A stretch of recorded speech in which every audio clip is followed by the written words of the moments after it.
From the CISO series, it's Cybersecurity Headlines.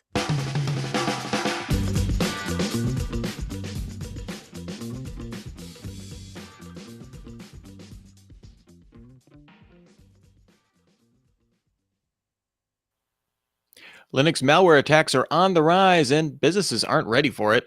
Super Bowl ad shines a light on QR code security risks, and three-fifths of cyber attacks in 2021 were malware free. These are some of the stories that my colleagues and I have been bringing to you on this week's cybersecurity headlines.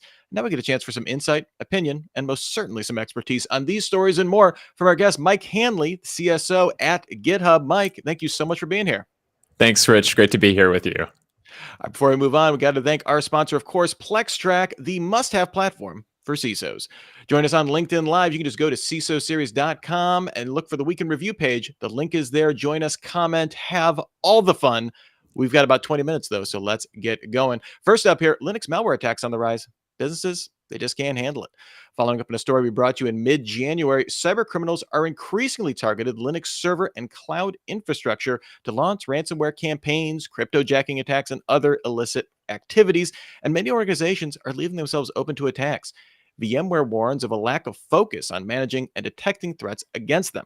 This comes after an increase in the use of enterprises relying on cloud-based services because of the rise of things like hybrid working, with Linux the most common operating system in these environments.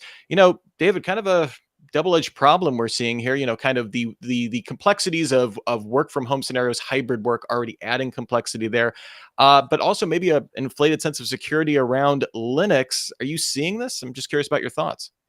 Yeah, I mean, I think the interesting thing here is bad guys are rational actors like the rest of us, and they're trying to go to the cheapest, most readily accessible places to get the job done. And I think the point you made about like the proliferation of infrastructure, and I thought the VMware team did a nice job on this report, basically saying, most of the time it's not nearly actually as interesting as we would like to believe it is. It's a lot of misconfiguration. It's a lot of lack of patching. And this is sort of the problem with like the low cost now in some ways of provisioning new infrastructure, right? Poof, it's there. You've got a Linux machine in the cloud. Next thing you know, it's got sensitive data on it. Next thing you know, it's got ransomware on it. And so I think this is just the hygiene piece of like making sure that people are actually still continuing to take care of and curate those things. But bad guys are going to go after the easy stuff. There's no need to burn a complex exploit kit when somebody's left the front door open. Yeah, is this just a side effect of we didn't have the processes in place to like properly do this very rapid digital transformation, or I guess there's a signal like kind of longer term concerns with essentially everybody moving to the cloud at the same time?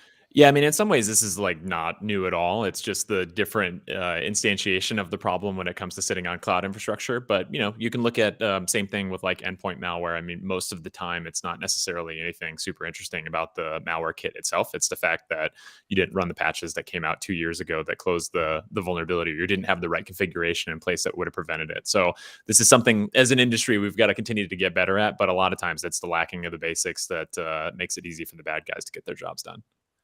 All right, next up here, FTC warns VoIP providers about robocalls. The U.S. Federal Trade Commission warned VoIP providers that it will take legal action against them if they do not hand over information related to investigations on robocalls.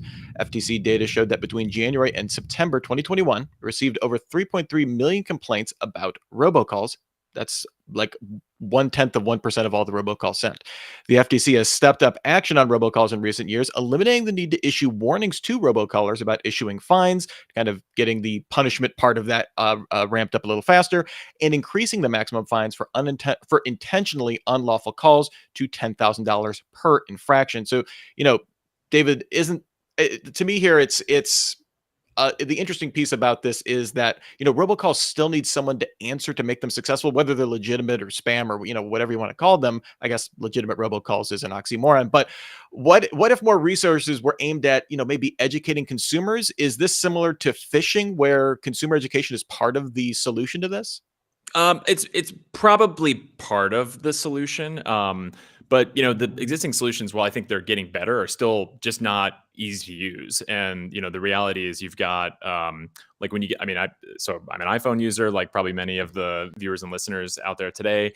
And turning on the call blocking is great, but what about when the kid's school calls or you've got some other emergency coming through? So there's always this tension between like what could be legit that I don't know about, and then what is the next vendor trying to who got my personal cell phone who's going to call me today, which happens all the time. So like this is tough, right? Because the robocallers I think know this, and there's a pretty significant asymmetry there. Good news is I feel like most of the time when I do accidentally answer one of the robocalls, it's fairly obvious quickly how low quality they are. The problem I think that you run into is most people don't necessarily know and aren't going to be able to detect that. Like I know plenty of people who have been scammed, unfortunately. So I do think this is like a system side problem though, where we've got to provide easier to use solutions. We're incrementally better, I think, than we were a few years ago, but we have a long way to go on this problem. Is this ever a thing where we say robocalls are solved, or always some like cat and mouse, we're going to be chasing this forever? It feels like we're certainly in a cat and mouse mode for now. I think like the necessary penalties would have to be like so clear and so ubiquitous that people would not want to do this anymore. That feels like the only way to get out of the business. But at the same time, like it's so easy to provision telephony, right? To go do this, like go subscribe to pretty much any service that can deliver text messages or phone calls, and you can be up and running as a scammer in seconds. So it is not a solved problem anytime soon, I guess would maybe be my answer. All right, next up here, we'll keep the acronym soup going. SEC outlines new cybersecurity rules for investment firms. A new proposal released by the U.S. Securities and Exchange Commission sets out cybersecurity rules for investment funds. Under the proposal, funds and registered investment advisors would have to create written policies for handling cybersecurity incidents, as well as required to report significant incidents, including data breaches, to investors and regulators within 48 hours. These incidents would also have to go on investor materials for up to 2 years. It seems like the back office now, David, is closing in on cyber incidents. Regulators kind of joining the call we've heard from insurers, paying closer attention to this kind of stuff. To make you feel optimistic, or is this just something where we're going to see, crime games simply zag in the face of this legislative zig? Yeah, in one sense, it's good that this is being mandated. In another sense, it's bad that this has to be mandated because it's certainly like it's not an offensive or egregious suggestion that you would ask people to have incident response practices or maintain a cybersecurity policy, but this suggests perhaps that there's something going on underneath the hood that says that this is a systemic problem in that particular sector. So, look, like you got to start somewhere. The good news is like we've got all kinds of goodies in the last few years as an industry and frameworks where you can more or less take something off the truck and get rolling. So you've got things like NIST CSF, right? You don't need to reinvent a new cybersecurity framework from scratch, but maturity, both process, technology, and people-wise, takes time and organization. So this feels like we're asking people to do the sort of minimum viable amount of work necessary. So obviously there will be a penalty for not doing so, but it suggests to me that there's just a long way to go in this particular space to make sure that we've got good hygiene. Now, kind of back to what we were talking about earlier, bad actors are rational actors like everybody else, and they're going to go where the money is. And I think when you look at things like the density of cybercrime around places that a lot of money is involved, investment firms have a lot of money. So I'll be cheering for them as they staff up and tool up and build up their processes on this particular problem. I just can't wait till I get like my Vanguard prospectus and it's going to have like the side effects on a prescription commercial at the very end of it. On January 27th, we had data. So yeah, we shall see.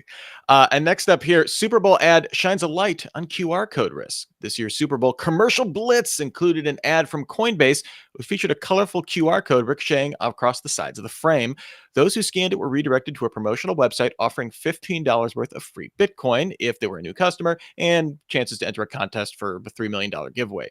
The ad was so popular that Coinbase's website crashed, and as a result of incurring more than 20 million hits over the course of 1 minute, and Sensor Tower came out and said that their downloads were up 300% as a result of the ad. While deemed a success by Coinbase, security experts are warning the public to be on the lookout for threat actors who may repost the popular commercial on social media with an updated and malicious version of the QR code. So, David, here's the big, wonderful, terrible gap once again. A ad that's on during the Super Bowl, the QR code there, certainly safe to scan, right? That's been vetted. That is perfectly safe there. But it's something that can be replicated. Like the effect of that can be very easily replicated, and it also kind of trains, I guess, maybe a little bit of bad etiquette of clicking on links that you don't know necessarily where they go. Given the last two stories with the FTC and SEC, is there any way repros of this ad or vault or QR codes can be, controlled? I mean, we certainly have visibility, right, of what we're clicking on when we scan these, right? Yeah, I mean, people are going to click links. They're going to scan QR codes. They're going to press buttons when presented to them. So I think that's a not a problem to be solved in this particular instance. I mean, to Coinbase's credit, it was obviously a catchy advertisement. It generated a lot of conversation. I think hopefully met the objectives that they had for that particular ad. But it is one of those things where I think, like, if you missed that and you're a adversary, you've got a good chance to send that out, right? Or if you're a bad guy who's doing targeted distribution of this, and they send me a text message that says, hey, Mike, scan this QR code to pull it up, and it actually takes me somewhere else. Like, I'm sure that's going to be a thing if it hasn't already been a thing in the last few days since the advertisement went live. So that's a tough one. I think what's actually interesting here is not unlike the VoIP scamming conversation that we were having a minute ago. There's an opportunity for the browser providers, the platform providers, the app stores, and I think this was actually noted in the article, to build better mitigations that prevent this. I mean, the nice thing is QR code scanning is, like, for example, native in a lot of the phone OSs at this point. So the platform providers may be in a position to do things like reputation analysis to prevent those types of things, where a malicious actor would try to shim that in. But tough problem, catchy advertisement. But I mean, like, every restaurant I go to now has a QR code on the table to scan the menu. Like, do you go to the manager and vet that each time? I mean, there's some real sort of usability Yeah. problems here. But again, I think the thing that's doing the scanning might be in a position to make an improvement on this. So hopefully the platform providers can help with that. Oh my gosh, now I want to be a restaurant QR code pen tester. That's like Yes. my dream job. All right, before we move on, now we got to thank our sponsor for a few moments with PlexTrack. PlexTrack is a powerful yet simple cybersecurity platform that centralizes all security assessments, pen test reports, audit findings, and vulnerabilities. PlexTrack transforms the risk management lifecycle, allowing security professionals to generate better reports faster, aggregate and visualize analytics, and collaborate on remediation in real time. Check out plextrack.com/CISO series to learn why PlexTrack is the perfect platform for CISOs. Our next story here: 3/5 of cyber attacks in 2021 were malware free. That seems incongruous, but yet here we are. According to CrowdStrike's 2022 Global Threat Report, ransomware-related data leaks surged by 82% in 2021, but 62% of these attacks involve no malware at all. Instead, threat actors used legitimate credentials to access networks and then kind of were living off the land to achieve lateral movement once inside the network. The report also noted that industrial, engineering, and manufacturing sectors were most frequently hit, and that ransomware-related demands increased 36% from 2020. David, this demonstrates the shift from breaking and entering to more confident schemes and kind of social engineering trickery. And the report did go on to say that, such tactics helped intruders bypass detection by legacy tools that are kind of, looking for, hey, there's a break in the wall, we need to go find out who's in, but not current network monitoring and other kind of behavior-based security. That sounds like a good thing. I'm curious what your take on the story.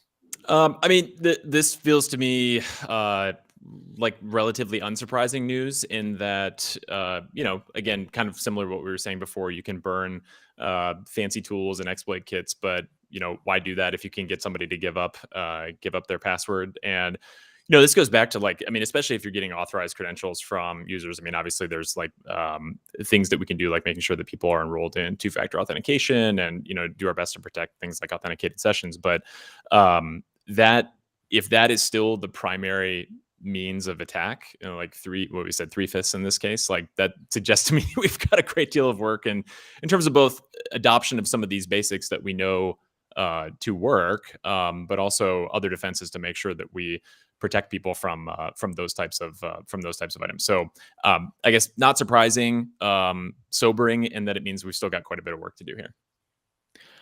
Our next story: Unskilled Hacker targeted aviation industry for years. According to a new report by Proofpoint, a threat actor believed to be operating out of Nigeria has been targeting aviation, aerospace, transportation, manufacturing, and defense industries since 2017. For most of this time, the tactics involved sending malicious Microsoft Word documents to deliver off-the-shelf remote access Trojans. So this isn't custom Trojans or custom malware, but recently have transitioned to using cloud-hosted payloads in email, keeping up with the times. The threat actor seems focused on collecting information, although it's unclear what its ultimate goal is. Dubbed TA 2541, like a George Lucas student film, they don't really customize emails for different organizations and roles, and they aren't particularly worried about stealth or being hidden, yet they've been operating for over 5 years now. Seems like an example of, I don't know, kind of like a low energy criminal, not even bothering to personalize the messages. But I think it gets to two things. First, that this type of scam still has a chance to working even against, sophisticated industries. And also that, this threat actor has been going since 2017.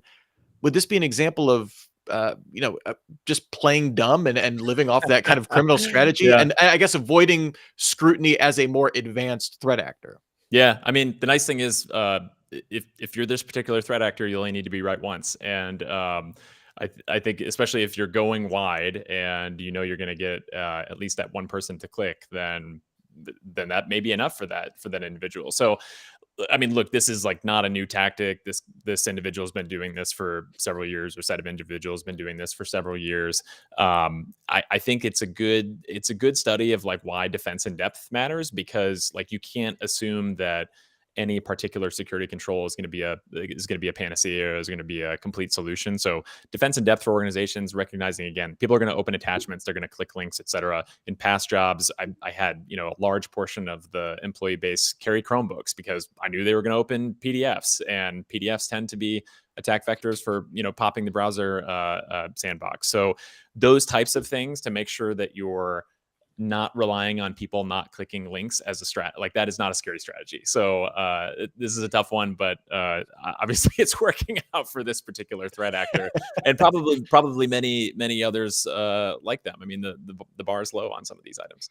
Yeah, that kind of that the reality of eventually someone will, even if they're just trying to click the spam button and they accidentally, it's next to the attachment link or something like that. Yep, Like that's right. that yeah, that kind of it's amazing that it works, but it's just playing the long odds, I guess. Yeah.